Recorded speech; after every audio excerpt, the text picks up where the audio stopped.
Number one, we need to show our work. We need to do 2 76/100 minus negative 4 3/10. So what I see right off the bat, I see two negatives in a row. I see two minuses in a row.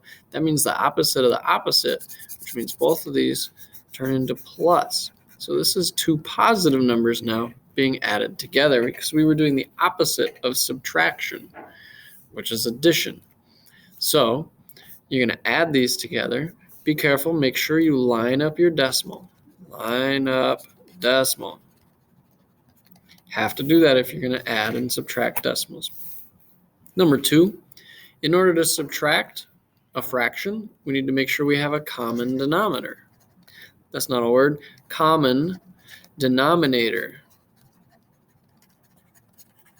In this case, we do already. We have 11ths. So just subtract the numerator, leave the denominator the same. For number three, we have a number line. We have x. Our number is greater than or equal to -2. So we need to find where -2 is on our number line. X can equal -2, so we have a closed-in dot, but it can also be all the numbers bigger than it. So we're going to shade to the right all of the numbers bigger than it, because we have a number over here that's maybe number 4. 4 could be x because 4 is greater than or equal to -2. For number 4, we have 0.07. This 7 is in the hundredths place. So this is 7 100ths.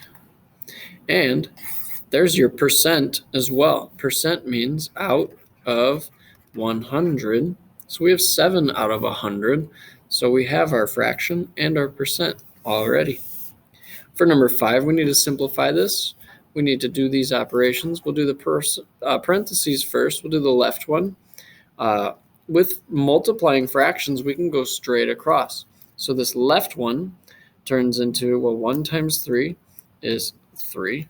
2 times 8 is 16 divided by, well, this is 3 over 1. It is negative, so we'll do our parentheses so we don't mix up our division and negative. So divided by -3 over 8. Now for division with fractions, we need to keep, change, flip. We got to do the inverse of division. So we'll do the inverse of the inverse. So we're going to do 3/16 times 8/3. That is -8/3. We can reduce with diagonals. So the 3 and the 3 can reduce. We can reduce this 8 and the 16 to 2 and 1. So our answer is negative. 1 times 1 is 1. 2 times 1 is 2. -1/2. Definitely more simple than that, isn't it?